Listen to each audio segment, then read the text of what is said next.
것입니다. 주 안에서 사랑합니다. 오늘 이 시간에는 성령의 사람 바울이라는 주제하에 은혜 말씀을 함께 나누고자 합니다. 신명기 6장 5절 너는 마음을 다하고 성품을 다하고 힘을 다하여 주 너의 하나님을 사랑하라. 요한복음 4장 23절 24절에 보면 예배하는 자가 신령과 진정으로 예배하라. 하나님은 영이시라. 또한 오늘 말씀의 핵심이 되는 말씀, 헬라인이나 야만인이나 지혜자나 어리석은 자에게 내가 다 빚진 자라. 세상에 무슨 죽을 죄를 졌다고 헬라인, 유대인, 헬라인 유대인이라는 말이 무슨 소리냐면 바울이 살았을 당시에 헬라 문화가 세계 역사를 힘있게 하나님의 능력으로 역사하고 있었는데 유대 문화와 헬라 문화가 같이 성장하고 있었어요. 헬라 문화는 세계를 움직이는 역사 속에서 로마를 중심으로 세계가 움직이고 있었는데 유대 나라의 문화는 예수의 그 신앙으로 함께 이 양세력이 쭉 성장하고 있었는데 바울이 성령을 받고 나서는 나는 유대인에게도 비쳤고 헬라인에게도 비쳤고 지혜자, 똑똑하고 지혜로운 사람에게나 어리석고 미련한 사람에게 내가 다 빚진 사람이래. 아, 이게 말이 되는 소리인가? 이게 말이 되는 소리인가? 그냥 마음으로, 영으로, 육으로 전부 총동원해서 나는 이 빚을 갚겠다라는 거예요. 세상에 이렇게 큰 무거운 짐을 지고 세상을 살려내겠다는 이 엄청난 각오의 사람이 됐어요. 여러분, 성령을 받으면 이렇게 힘있는 사람이 됩니다.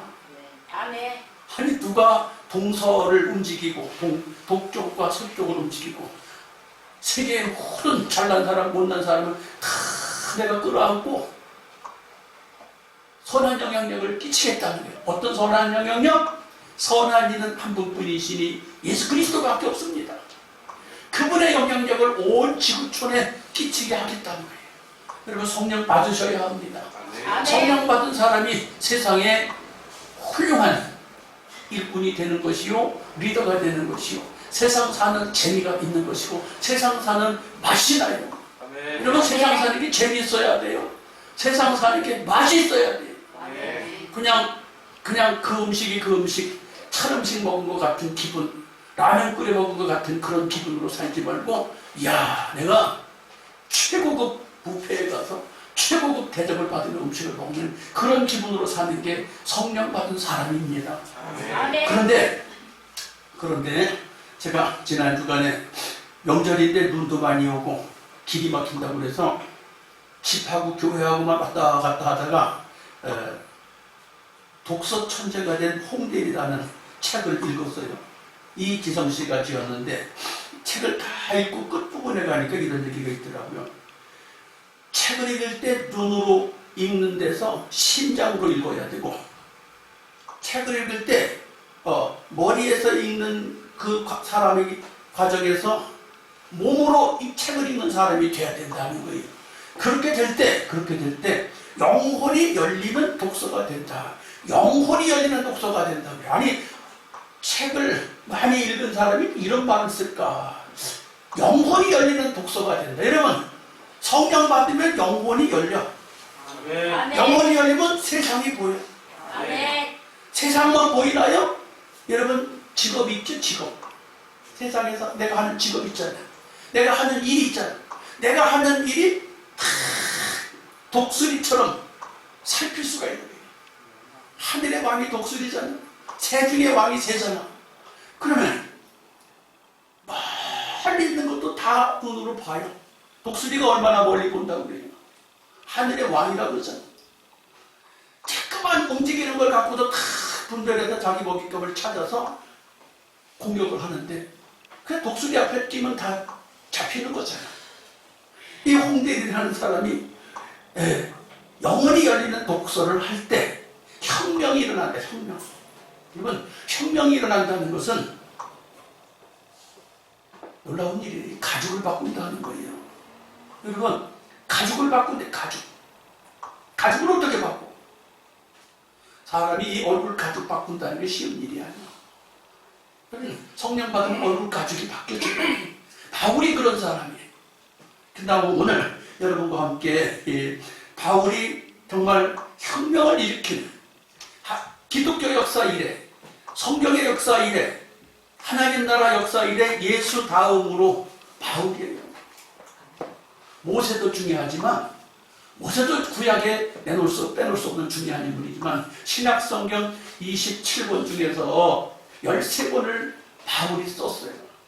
그리고 그 영향력이 지금까지도 전 세계에 복음이 전해지는 곳마다 선한 역사가 일어나고 있어요. 오늘 말씀을 듣다가 여러분도 이 혁명이 일어나야 돼. 혁명. 내 마음의 혁명이 일어나야 되고, 내 영혼의 혁명이 일어나야 되고, 내 삶의 혁명이 일어나야 돼. 내 몸의 혁명이 일어나야 돼. 혁명. 그러면 오늘 예배에 성공하는 거예요. 예배의 성공만 하나요? 인생의 성공이에요. 꼭 여러분에게도 영적인 충만함이 임하기를 축복합니다. 세 가지로 말씀하고 싶은데, 첫째, 성령이 임하면 새 사람이 된다. 사람이 새 사람이 된다. 아니 그 사람이죠. 어떻게 성령 받는다고 새 사람이 되겠어요? 예. 확실히 바뀝니다. 얼마나 확실히 바뀌냐? 가시체를 뒷발질하는 데서 돌아선다. 사도행전 26장 14절에 우리가 다 땅에 엎드러짐에 내가 소리를 들으니 히브리 방언으로 이르되 사울아 사울아 내가 어찌하여 나를 핍박하느냐? 가시체를 뒷발질하기가 내게 고생이니라. 가시체가 소를 모는 주인이 소가 똑바로 가라고, 잘 가라고, 바르게 가라고, 바르게 하라고 소를 채찍질하는 게 이 가시체예요. 가시체. 그런데 소가 말 안 들을 때 가시체를 휘두르는데 자기 스스로 가시체를 뒷발질을 해서 차버리면 누가 아파? 가시체가 뭔데요? 그 끈에 새붙이가 붙어있어. 끈에 새붙이가 붙어있는데 그걸 쥐가 와서 탁 차버리면 자기만 아프지만 누가 아프겠어요? 근데 사도 바울이 성령 받기 전에는 하나님의 뜻하고는 전혀 반대로 움직이는 거예요. 어떻게 반대로 움직여요? 유대인 중에서 율법에 관해서 최고로 똑똑하고 최고로 잘 알고 아주 전문가가 됐는데 그가 성령을 만나기 전에는 예수 믿는 사람을 핍박하고 교회를 핍박하고 예수와 함께 그 음성이 비슷하다면 잡아다니면서 감옥에 가두고 결박하게 하고 예수 못 믿게 하는 핍박하는 데 앞장섰던 사람인데 성령을 받고 나서는 확 돌아서요. 여러분 예수 믿어도 교회를 다녀도 성령 받으셔서 바꿔줘야 돼요. 새 사람이 돼야 돼. 지금 새 사람이 되는 게 무슨 표시가 납니까? 표시가 나요. 얼마나 표시가 날까? 율법에서 복음으로 살아요. 율법이 뭔데요? 성경의 절반은 구약이고 절반은 신약이에요. 절반이 구약이라고 하고 절반이 절반 되는 구약이라고 하는 것이 율법이에요. 율법은 뭐냐? 옳고 그름을 가리켜요. 옳고 그름을 가리키는데 옳고 그름을 어디서 가리키래요? 초등학교, 중학교, 고등학교, 대학교, 유치원 이런 데서 옳고 그름을 가리켜줘요. 이렇게 하면 된다, 이렇게 하면 안 된다.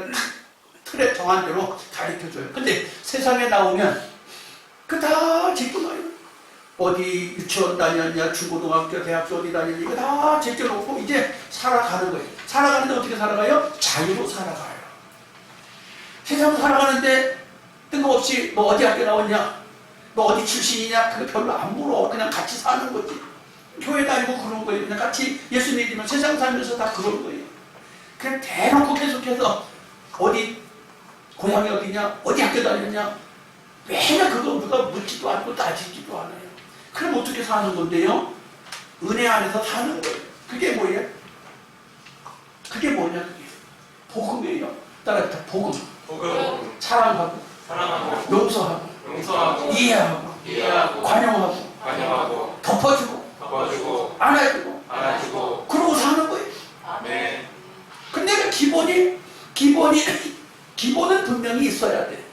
기본은 분명히 있어야 되는데 사는 것은 그거하고 상관없이 학교에서 배운 거가 아닌 사랑, 용서, 품어주는 거, 이해해주는 거 이런 거 갖고 사는 거예요. 세상은 이런 거 갖고 사는 건데 바울이 율법에서 복음의 사람이 됐다는 거예요. 맨날 옳으니 그르니 잘했니 잘못했니 너는 아니야 뭐 이렇게만 하고 살던 사람이 사랑하고 용서하고 이해하고 관용하고 품어주고 비전을 주고 소망을 주고 그러고 사는 거예요. 그래서 복음의 사람이 됐다고 하는데 사도 바울이 로마서 16장 끝부분에 보면 인생 말년에 자기 새 집에서 복음을 계속 증거하는데 그게 자기 인생의 마지막 부분으로 성경이 남아요. 복음이 뭔데요? 사랑하고 이해하고 품어주고 관용하고 덮어주면서 사는 것이에요. 그런데 그가 뭐라고 그러냐면 내가 복음 때문에 사슬에 매여서 산다. 사슬이 뭔데? 쇠사슬에 묶였어요. 왜 쇠사슬에 묶여? 죄인이라는 굴레가 딱 씌워져서 로마에서 복음 전하는데 사슬에 묶여서 복음을 전해요. 그런데 그가 뭐라고 그러냐면 나는 유대의 소망을 인하여 쇠사슬에 묶였다. 나는 이 유럽의 헬라 사람들을 위하여 사랑의 사슬에 묶여있다 그래요. 자기 스스로 사슬에 묶여있다고 생각해서 헬라 사람들한테 빚졌어요. 유대 사람들한테 빚졌어요. 똑똑한 사람들한테 빚졌어요.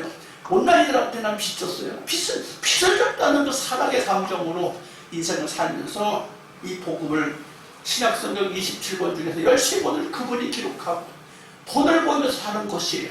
여러분 예수 믿고 변화되길 축복합니다. 예, 제가 시골 출신이라서 여기 오늘 예화를 소에 대한 이야기를 하는데 소를 일을 시키기 전에는 지멋대로 뛰어다녀요. 그냥 송아지가 태어나면 지멋대로 다녀요. 그런데 소를 이제 조금 크면 일꾼 소를 만들어야 되는데 여러분 소는 요즘에 대한민국에서 소를 기르는 목적이 뭐예요? 먹으려고 기르잖아. 뭐 관상용으로 기르는 것도 아니고 먹으려고 기르잖아. 근데 제가 살았을 당시에는 소 먹으려고 기르는 시대가 아니었어요. 소는 뭐 하는 목적으로 기르냐? 일하는 목적이 일하는 거죠. 그래서 소를 기르는데 이제 조금 크면 일시켜야 돼. 일시켜야 되는데 소의 목에다가 이 기역자로 된 굵다란 나무를 매달아 놓고 그걸 갖고 밭을 갈게 하고 논을 갈게 하고 짐을 싣게 하고 그래요. 그러니까 이것을 많이 매면 목이 꾸덕살이 매겨서 이렇게 살이 툭 돌아나고요. 못이 박힌다고 그러죠. 못이 박힌다고 그래요. 여러분 일 많이 하면 이제 손에 못자국 생기잖아요. 손에 못자국 생기고 뭐 걸음 걷는데 걸음을 잘 많이 걸으면 발바닥에 꾸덕살 매기고 못 박힌다고 그러잖아요. 소가 이 등어리에 못이 박혀요. 그런데 일시킬 때 처음에는 무거운 돌멩이 같은 거를 끈에다 묶어갖고 그냥 끌고 다니게 만들어. 괜히 힘들게 만들어. 괜히. 왜? 일시키려니까. 그리고 또 조금 더 똑바로 가게 훈련시키려고 하면 야단치고 때려요. 천천히 가기도 하고 빨리 가기도 하고 이 훈련 과정이 얼마나 필요할지 몰라. 그런데 여러분 이 일을 가리키려면 그렇게 어려움을 겪게 되는데 하나님이 사도 바울을 택했다는 거예요. 택했다고. 누구를 위해서? 왕들과 높은 사람들과 모든 유대인들을 위하여 하나님이 택한 나의 그릇이라고. 여러분 예수 믿고 신앙생활을 하고 있다는 것은 하나님이 여러분을 택한 거예요. 주님 앞에서 성령 받으셔서 좋은 일꾼 되시길 축복합니다. 두 번째로 성령이 임하면 복음 우선주의로 살게 됩니다. 복음 우선주의로 산다는 건 뭔 소리냐? 생명의 위협보다 복음 증거가 우선이에요. 사도행전 20장 24절 보니까 나의 달려갈 길과 주 예수께 받은 사명 곧 하나님의 은혜의 복음을 증거하는 일을 마치려 하면은 나의 생명을 조금 더 귀한 것으로 여기지 아니하노라. 바울이 대답하되 너희가 어찌하여 울어 내 마음을 상하게 하느냐? 나는 주 예수 이름을 위하여 결박받을 뿐만 아니라 예루살렘에서 죽을 것도 각오하였노라. 그래요. 나의 달려갈 길과 주 예수께 받은 사명을 위해서는 나의 생명의 문제가 와도, 결박의 문제가 와도, 죽음의 문제가 와도 나는 양보하지 않고 복음 전하는 데 우선순위를 두겠다는 거예요. 여러분, 이게 사명 받은 거예요. 아멘. 예, 제 이야기를 조금 해야 될 것 같아요.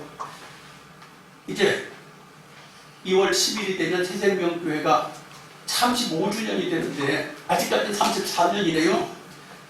교회를 처음 개척했을 때, 개척하기 전에 저도 잘 나갔어요. 동양가 이런 다니면서 장가갈 때 신혼여행 갈 돈도 없었어요. 그런데 몇 년 안 돼갖고 아파트를 샀어요. 요즘에도 아파트 하나 사는 힘들잖아. 몇 년 안 돼가지고 장가가고 금방 아파트를 샀어요. 그런데 목회를 시작하려니까 하나님이 도와주신다고 믿음을 갖고 개척했지만 누가 나를 챙겨주는 사람이 없어요. 그리고 어떻게 해야 돼요? 목회하면서 차량 보험을 들어본 적이 없어요. 거의 목회하면서 한 10년 동안 자동차 보험을 들어본 적이 없어요. 그 다음에 자녀들이 돌반지, 생일반지 다 있잖아요. 그러면 그거 팔아서 쓰느냐고? 돌반지 다 없어졌어요. 백일반지 다 없어졌어요. 그리고 그때도 보험이 있었습니다. 이런 보험 저런 보험들 들었는데 보험 다 예약했어요. 자동차 보험이고 무슨 보험이고 다 예약해서 아무것도 없어요. 자, 그런데 교회가 하루아침에 크는 것도 아니고 하루아침에 재정이 넘쳐나는 것도 아니니까 아내가 입는 옷이나 내가 입는 옷이나 자녀들이 입는 옷이나 먹는 것이 한없이 불실한 거예요. 그냥 주시는 대로 먹고 주시는 대로 입고 사는 것이.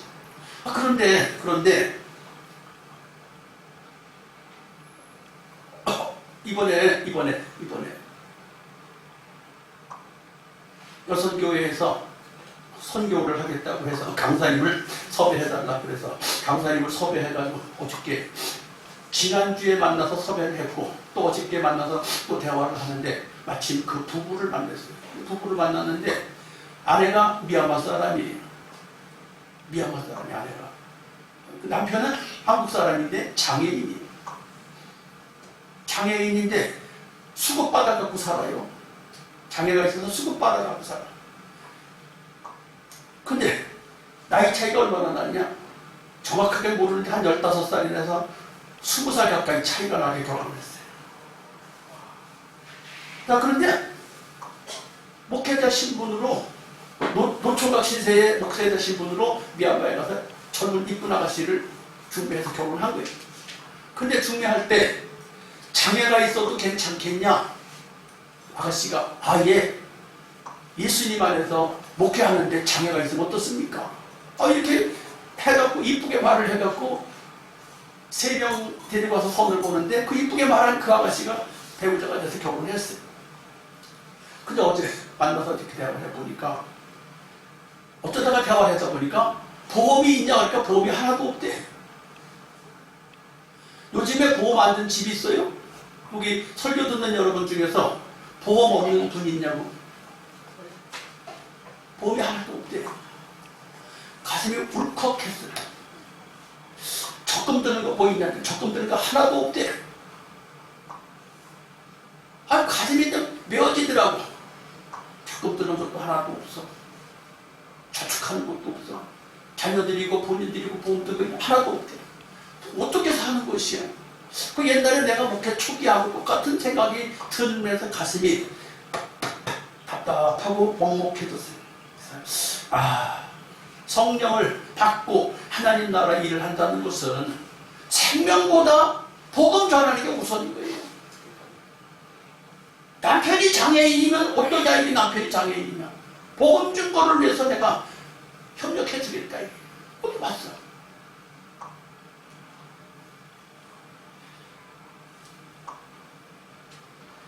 로마서 1장 15절에 보면 최선을 다해서 복음을 증거한다.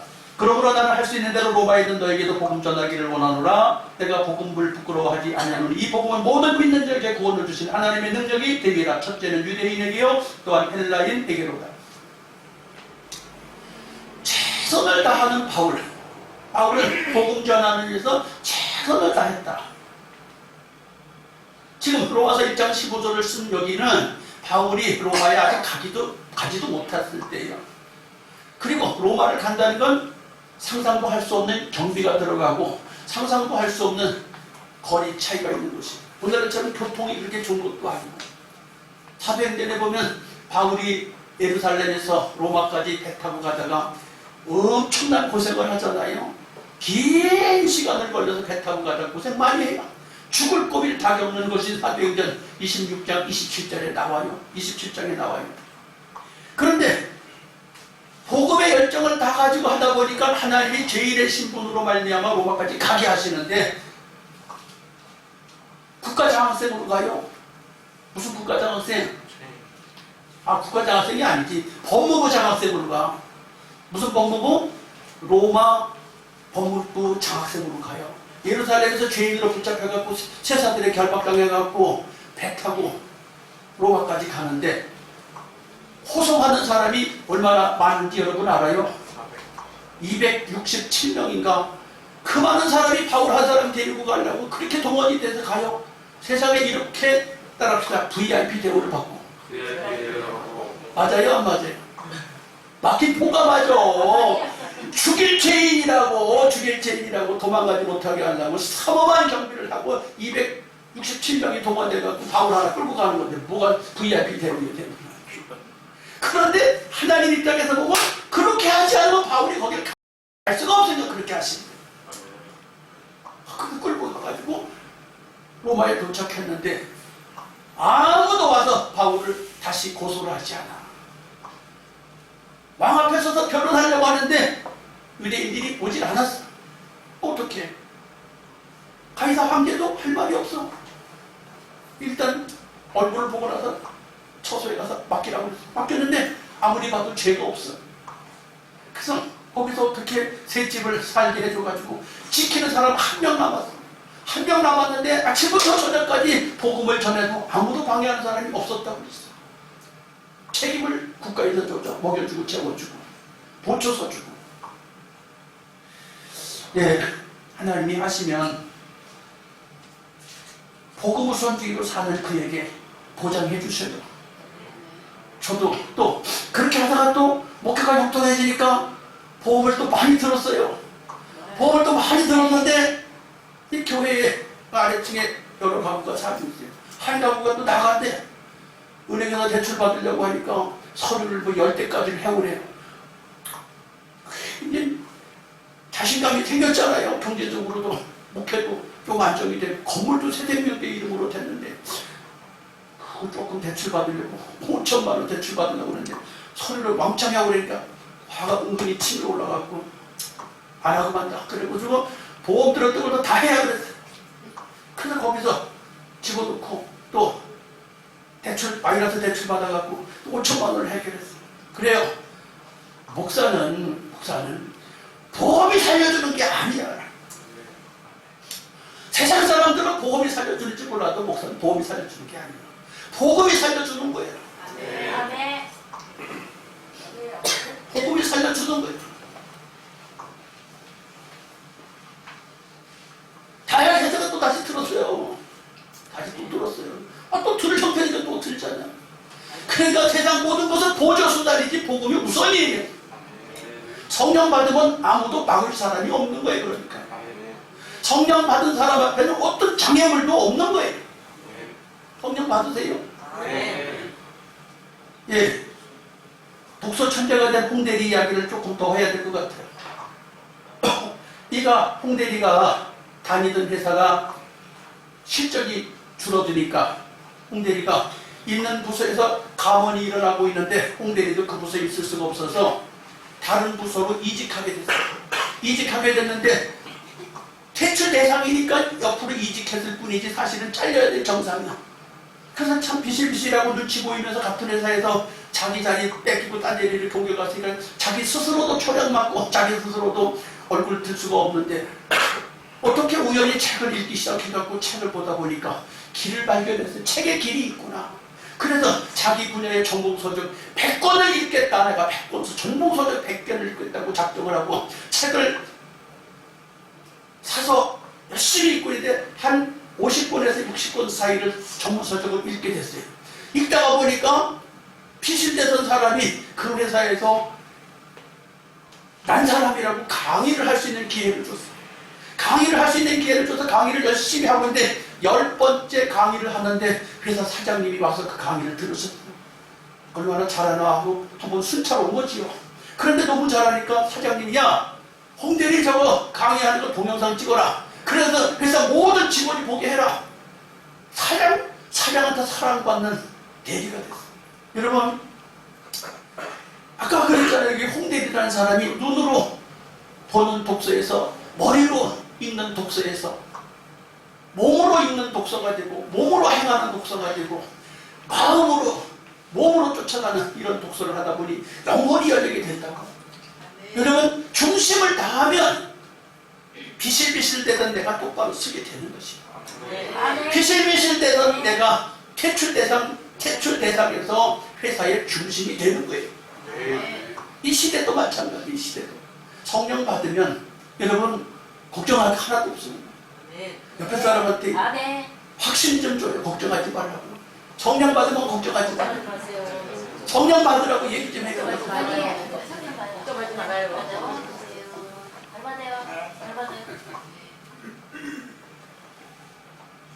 소 이야기도 조금 해야 되겠네요. 소가 일꾼된 소는 사냥받아야 주인한테. 근데 일 배우기 싫어갖고 맨날 땡땡이 치고 말 안 듣는 소는 주인이 키우다가 팔아버려요. 판다니까요. 이거 양식만 키운다고 팔아버려요. 근데 일 잘하는 소는 절대로 안 팔아요. 그리고 일할 때 소한테는 부품을 줘요. 사람 하나 가면 한 품을 주는데 그럼 소를 데리고 가는 일꾼은 몇 품을 받아요? 하루에 3품을 받아. 한 번 일 가면 3사람 인건비를 받는 거예요. 근데 보통 사람이 일 가면 얼마나 받아요? 한 품밖에 못 받잖아요. 일 잘하는 소 데리고 다니면 품삯을 3배나 받아요. 옛날이나 지금이나 똑같아요. 여러분 성령 받고 살면 복음 우선주의로 살고 말씀 우선주의로 살면 하나님이 여러분을 높여주셔요. 할렐루야. 세 번째, 성령이 임하면 성령의 인도를 따라 살게 됩니다. 우리는 세상 살면서 누구 소리를 듣고 사냐, 누구도 소리를 듣고 사냐라는 거예요. 세상 살면서 바울이 성령을 만나기 전에는 율법적인 잣대를 가지고 옳거니 글거니 하면서 살았는데 성령 받고 나서부터는 어떻게? 이 아나니아 집사에게 성령 받고 나서부터는 성령으로 충만해지니까 밥 먹고 기운 차리기 시작하면서부터 예수를 전합니다. 언제나 성령의 인도함을 받고 살아요. 성령의 인도받고 산다는 게 얼마나 좋은 건지 여러분 아세요? 사도행전 16장 6절에 보니까 바울이 아시아에 가서 복음을 전하려고 하는데 성령이 말씀하십니다. 성령이 아시아에서 말씀을 전하지 못하게 하시거든 두루기아와 갈라디아의 땅으로 건너가 다녀가. 유럽으로 복음을 전하게 방향을 틀으셨다. 유럽으로 방향을 전하게 하시니까 자연스럽게 하나님께서 헬라 지역에 복음 전하게 하시게. 유다 지역에 복음 전하던 사람이 헬라 지역에 복음을 전하게 되고 복음의 씨앗을 뿌리게 해주시는 거예요. 성령 받으면 하나님 우리 갈 길을 정확하게 가장 좋게 인도하세요. 아멘. 신문도 봐야 하고 뉴스도 들어야 되지만 이러면 성령 음성을 들으셔야 돼요. 아멘. 성령의 음성은 어디서 들을 수 있어요? 기도하는 사람만 들을 수 있어요. 은혜 받은 사람만 들을 수 있어요. 기도하지 않는 사람, 은혜 받지 못한 사람은 성령의 인도함을 받을 수가 없어요. 또 여러분 기도하십시오. 언제? 새벽에 와서 기도하든지 시간 나는 대로 낮에 와서 기도하든지 어느 때든 여러분 주님과 가까이 하시기를 축복합니다. 아멘. 예, 맞아요. 사도행전 20장 28장 20절에 이러므로 너희를 보고 함께 이야기하려고 청하였노니 이스라엘의 소망을 향하여 내가 이 쇠사슬에 매인 바 되었노라. 예, 바울이 그러잖아요. 쇠사슬에 묶여 있어도 이스라엘의 소망 때문에 묶였다는 자부심이 있어요. 자부심. 감옥에 가서 죄인 신분으로 지금 묶여 있어도 자부심이 있어. 이스라엘의 소망을 인하여. 예, 제가 목회하면서 그렇게 어려울 때 보험을 하나도 들지 못했던 것이 뭐 당연한 것처럼 이제 다음 주에 초청돼서 오시는 강사님이 개척교회를 목회하면서 얼마나 어려우면 보험을 하나도 못 들고 적금을 하나 못 들었을까. 가슴이 먹먹해지는 느낌을 받았지만 그래, 성령 받으면 복음 전하는 것 때문에 나를 다 내려놓을 수 있는 거예요. 여러분이 여러분 분야에서도 성령 받고 일하시면 소망이 생겨요.